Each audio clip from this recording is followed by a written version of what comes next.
to the Writing in Your Jammies podcast. I'm your host, Jeannie Hall, and I'm pursuing my dream of writing in my jammies for a living by discussing some of the spiritual teachings that have put me on the road to success. I hope to inspire you to feel better, live happier, and pursue your own dreams. Join me. Hi, and welcome to episode 4 of the Writing in Your Jammies podcast. This episode is all about what loving yourself actually means. And I know in a lot of kind of personal development circles that people talk about loving yourself all the time. And some people understand what it means, and some people think they do. And some people just go, oh, loving yourself, that sounds so lame. What a cliche. The truth of the matter is, it's actually probably the single most important part of changing your life for the better is learning how to love yourself in a real way. And I learned myself that you have to be willing to really dig deep inside of yourself, understand who you really are as a spiritual being, and see that you're more than the summary of your parts. You're definitely more than that. And most of us grow up looking at ourselves in the mirror and hating that's it, or that's too thin, or that's too fat, or I don't like the way that my body looks, or my hair looks, or this, or whatever. And it's all surface stuff. And when we get older, not only do we still do that when we're adults, but we tend to say, well, I don't like such and such and so and so, or I don't like my job, or I don't like that my boyfriend or husband or girlfriend or wife or whatever does that or looks like that, or all the little minuscule things that make up an adult life. That annoys me because whatever, There's a lot of that kind of stuff, and part of that comes from, and what we see in others, this is something I've learned as well, what we see in others that annoy us is mirroring back to ourselves what we see in ourselves. So if you see something in another person that annoys the crap out of you, it's most likely something you don't like about yourself. And so addressing that and addressing how you feel about yourself and how to love yourself is the beginning of kind of a more loving, peaceful, calm, happier existence to begin with. So that is what I'm going to be discussing today. And one of the first things that loving yourself actually means is it means being willing to see a different, brighter future than you may have imagined for yourself. So it's being open to different possibilities. And I know a lot of people, so many of us grow up and we do what we're supposed to do, right? I was one of those. I wasn't overly rebellious. I wasn't a wild teenager. I know some people are and some people aren't. I was one that was not. I was kind of boring as a kid, actually. I was a good girl. I got A's and B's. I went to college. I met my husband very young, and we were in love from the beginning, and we just stayed together. We never dated anybody else. That meant that I didn't date anyone who might have changed that. Someone who might have been a little more wild, or said, hey, let's go do this, or have all these explosive breakups, or any of that kind of stuff I didn't experience. I also, because I already met someone, I didn't date a lot and go to parties and all that kind of stuff that most, or at least many teenagers do, at least in American and Western society. I didn't do any of that. I didn't drink or smoke or, drugs or any of that kind of stuff. So I kind of consider myself a little bit boring in that respect. And because of that, I followed the traditional path of, okay, you go to high school, you get your honors degree. Then you go to college and you get another honors degree. And then because you've gone to college, you'll have a degree. You can find this great job and you're set. And you get married and you go on with life and you have kids and whatever. I started to follow that path. And what I found out, well, one, my college degree didn't end up getting me a job. And a lot of millennials, I'm sure, can speak to that as well. It used to be back in the 80s, we were all told in high school, and you go and you get your degree and you're set, because then you'll have the skills you need for your job. You'll go get a great job. You'll make lots of money and you'll be happy. That's what I learned. That's what I was taught. But when I actually got to that and I actually finished my degree, what I ended up with was a student loan and no job. And my first job was I got a teaching degree, and I worked really hard to get honors and stuff with that degree, and I did. And I graduate all excited and apply for all the jobs. And what I learned was in my particular area, all the teachers, all those positions were filled very early on. And unless you knew someone to get into a school system, or unless you were willing to sub for 1, 2, or more years and be a substitute teacher, you couldn't find a teaching job. And I needed money up front, and I was a little scared to substitute teach, so which says a lot about what teaching ended up being for me. But because of that, I ended up going into just the first job I could find, which for me was scrubbing toilets at a motel. Yeah, talk about eating humble pie. That happens a lot in life, where you think it's going to be one thing and it's something completely not only different from that, but maybe disappointing. For me, it was horribly disappointing. And I thought, well, I'm just going to do this until I can find something better. And I only did it for a couple of weeks, and then I got a job at Walmart. Woohoo! Okay. So anybody who's worked in a retail environment can tell you it is not an easy job. You have people who are rude to you on almost a daily basis in some jobs.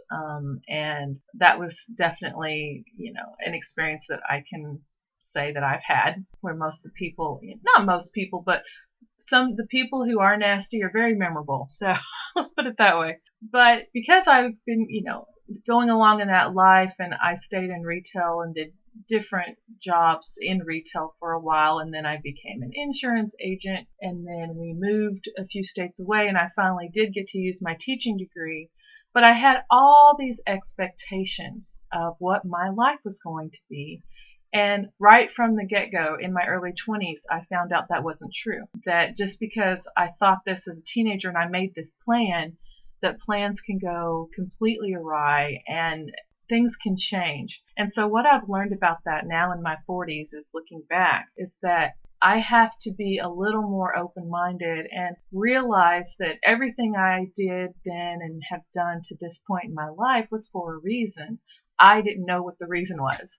I didn't know the reason that I had to scrub toilets. I didn't know the reason why I had to put up with customers yelling in my face or even throwing things at me. I didn't know the reason I did teach for 5 years and in a public school, middle school, and a lot of that was a positive thing, but some of it was very negative. I thought I would be very happy as a teacher, and I actually ended up leaving teaching because of the stress. So what you think it's going to be and what it actually is are two different things very often in life. And I think what that teaches us, hopefully, is that you have to be willing to change. You have to be willing to see something that maybe you didn't before. And that different, brighter future that I just mentioned, that is something that a lot of us don't, we think we have to do things the traditional way because that's how we were taught. Maybe that's what our parents did, our grandparents before them. They went to work, they got a job, they had kids, they raised a family, they got older, they retired, and that was life.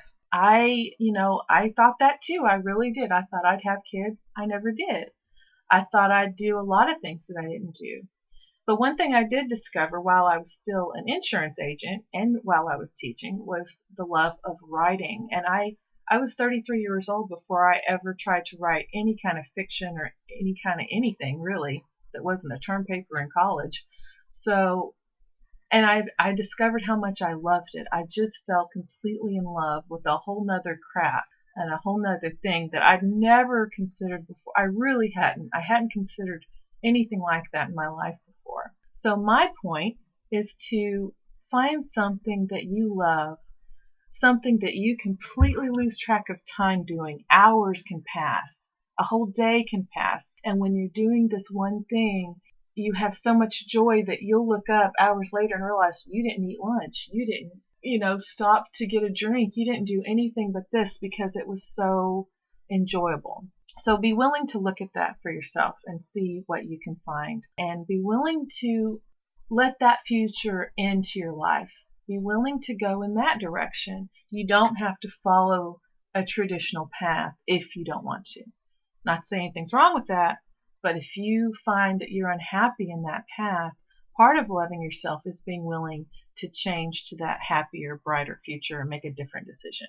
Another thing that loving yourself actually means is taking care of yourself mentally, physically, and emotionally. So that means, and I see so many people do this, especially in like people who work a 9 to 5 or a lot longer 9 to 5 if you're me, if you're in my position.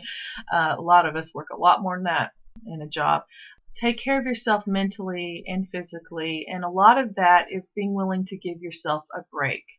And I'm not just talking vacation, I'm talking being willing to, when you get home, if you don't have to put the extra time in, don't. If you can walk away a little bit early or take a long lunch, or even if you only have a limited lunch, do something you really love on your lunch, and take a nap or meditate or whatever it is that you enjoy that brings you happiness and makes you feel better. Whatever that is, do that. And it'll also help your emotional health, especially if you're in a position like I have been, where you're in a job that you really don't enjoy, and it's because of that, it's very stressful.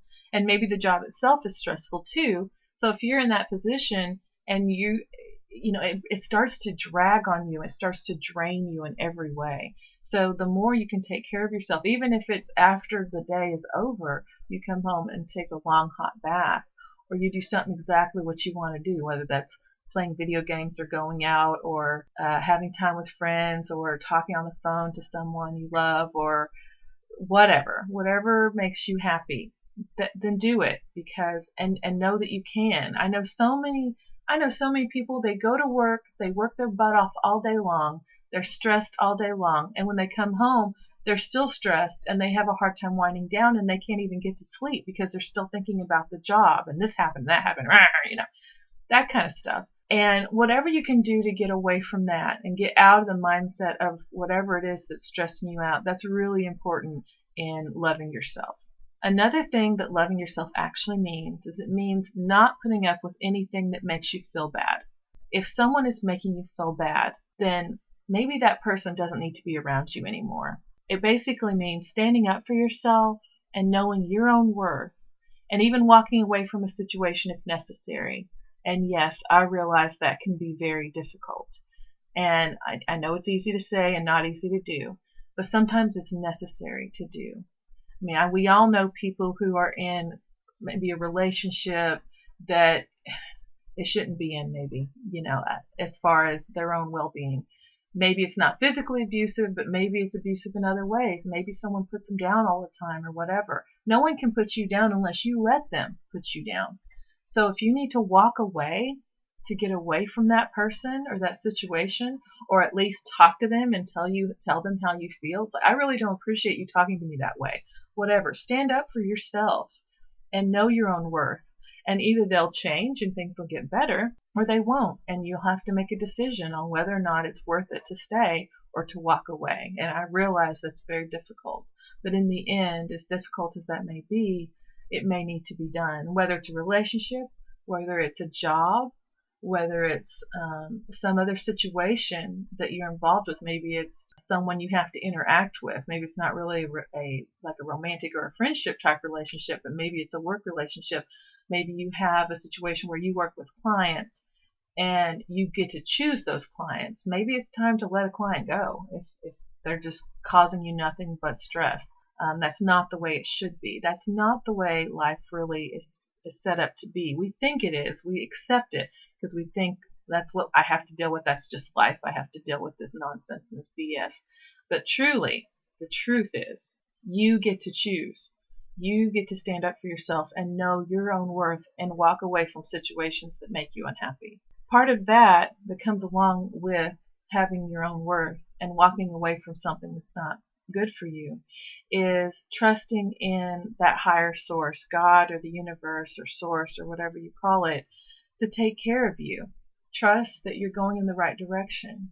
And this is something I've started to do a lot more recently in my journey, is I start to think about how it makes me feel. They'll talk, especially in like law of attraction and personal development circles, about how does it feel light and happy when you think about this, or does it feel unhappy and heavy? And if it makes you feel stressed or heavy or constrictive and small and unhappy, then that's your answer. If it makes you light up and go, yeah, I love that, then go that direction, whatever that is. So just take the time to really think about what is happening in your life and the decisions you can make, and trust that God and the universe, that's who's giving you those answers, and making you feel lighter, and your higher self and all that. The spiritual part of you already knows what is good for you. You know deep down what is good for you. You always have. It's learning to trust that, and to trust God and the universe to lead you, and just being more open to that. A lot of that too comes from part of loving yourself means paying attention, kind of what I mentioned before. How do you feel when you think about some of this stuff? When you think about certain situations and things, yes, maybe you really love someone, but maybe they drag you down. Maybe it's a relative. Maybe every time you go see this relative, it is stressful and hard, but you feel like, no, I have to do it. I love them, or I'm responsible for them, or I have to take care of them, or I need to spend time, or whatever. Maybe that's true, but maybe it's better for you if you figure out a way where that doesn't feel that way anymore. Whether it's talking to them saying, look, every time I'm around you, it's this. Can we not interact like this anymore? Because the more you change, the more they will change. You can't change. We don't have control over anybody but ourselves. We can't change anybody's behavior. All we can do is change ours. So if we change our own behavior and say, look, I'm not putting up with this anymore. Either you stop or I'm not going to be around you anymore. Sometimes you have to have what, one of my mentors, Ryan Bidoff, calls posture. It's a perfect word for standing up for yourself and being willing to walk away from what's not serving you anymore. And that is one of those examples. If someone always brings you down every time you're around them, that's a big sign that something needs to change. And you can change yourself and change your responses and your reactions to them, and talk to them about how you feel, and maybe it'll change. But if you've already done all that and you've done your best and nothing changes, maybe seeing those people less often might be the answer. Another thing that's kind of related to that is saying no more often, especially to obligations that just serve to stress you out. Like, for example, I used to live in a neighborhood where there were a lot of at-home moms, and their husbands did a job where they made a lot of the money, and the women tend to stay home. And some of them worked, but a lot of them were at-home moms. And nothing wrong with that. That's great. If you can do that, that's wonderful. But what I saw happening is they were still stressed, because a lot of those moms were kind of, you hear the term soccer mom. They had kids, and they kind of let their kids' schedule dictate their entire life.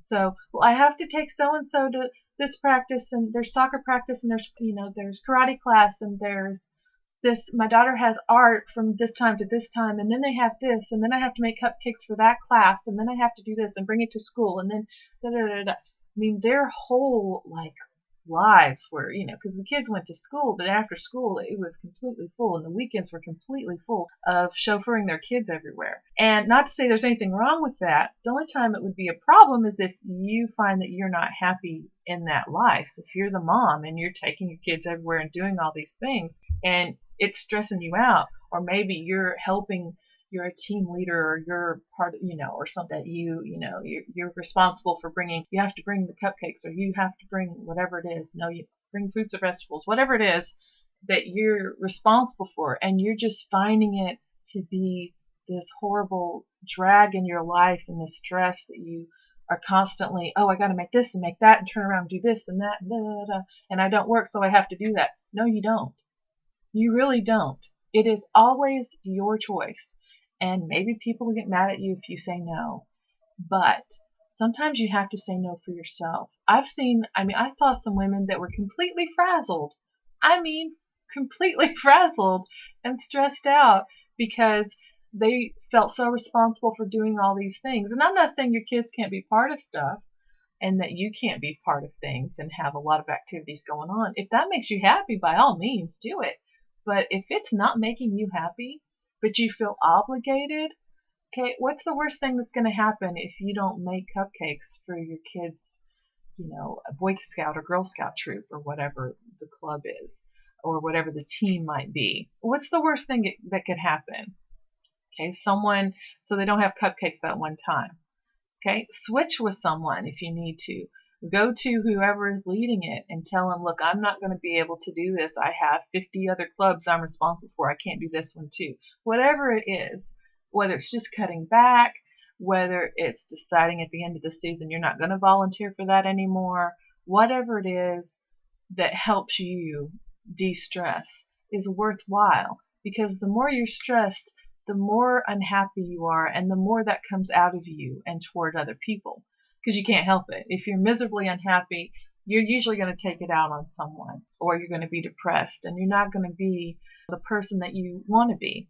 And whether it's for your kids or your spouse or your boyfriend, girlfriend, for your work partners, or for yourself, whatever it is you feel obligated to do, realize you actually don't have any obligations that you have to do, that you're required to do. You might think you do, but it is your choice at all times, and you can walk away, especially if it's stressful. And even if you don't feel like you can walk away this second, you can always say, you know what, at the end of the season, I'm not going back. Or, you know what, I'm going to do it for next week, but I'm going to go to whoever's the head of this and say, I can't do that. Or maybe you're the head of it and you need to step down just for your own sanity's sake. That's okay. You need to come first in this stuff. You can't be a happy, functional human being and be living the life of your dreams if you are constantly feeling obligated and responsible for others on stuff that's not even, getting the food going for this or whatever is not the most important thing. There's other people who can step up, and there's also other situations that you can do that will make you happy. Feel free to do that, okay? Because you deserve that. You are worthy of that. You deserve to love yourself enough to know that you can walk away if you need to. Another thing that it means is loving yourself means making room for your own needs and your own desires. Some people live for others, and that's good to a point. It's great even, but at a certain point you also need to realize that you need to figure out what makes you happy. And maybe that does make you happy, giving all your time and attention to someone else or something else.